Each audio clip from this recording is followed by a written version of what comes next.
Well, we're going to start in Egypt, where officials insist that traffic is flowing normally through the Suez Canal, despite recent attacks further south in the Red Sea.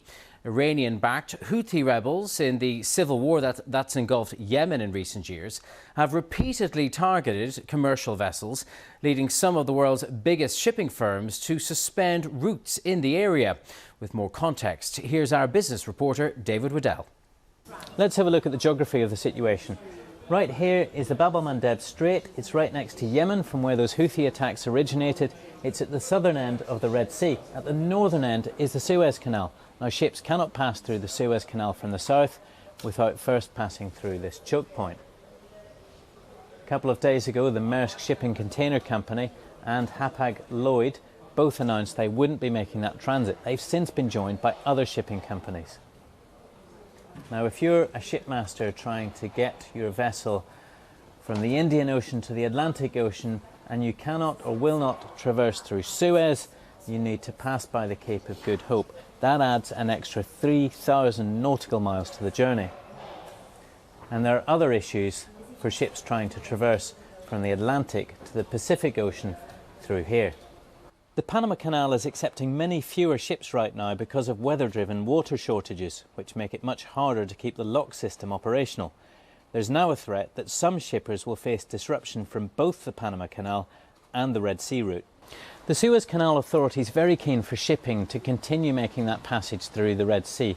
They've released a statement. They say the navigation through the Suez Canal flows normally as usual.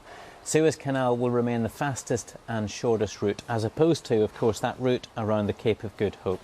They said that on Sunday, 77 ships made the passage through the canal. In recent weeks, that number was over 2,100 since the 19th of November, but in the same period, just 55 ships passed around the Cape of Good Hope. We'll just have to see in the coming days and weeks whether that balance changes. David Waddell there. Well, shipping stocks, so some of the companies involved, Maersk and Hapag-Lloyd, have been on the rise in this morning's European session, with investors eyeing bigger fees on the horizon if indeed shipping does get log-jammed. There's also been further reports today about a possible explosion near a vessel in the Red Sea near Yemen. Well, the trade expert Marco Forgione says that if the disruption continues, the effects could be significant.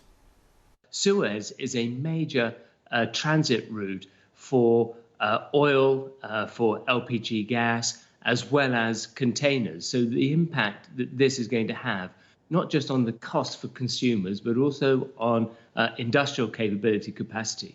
And there's also the wider knock-on issue that if ships are diverted or delayed, it means that they're in the wrong place. The containers are in the wrong place, which causes congestion and also causes further delay to the global supply chains. The escalating issues of delay and then ships and containers and products being in the wrong place is significant. And when you're already looking at a global economy which is under great stress, this is going to have a major impact.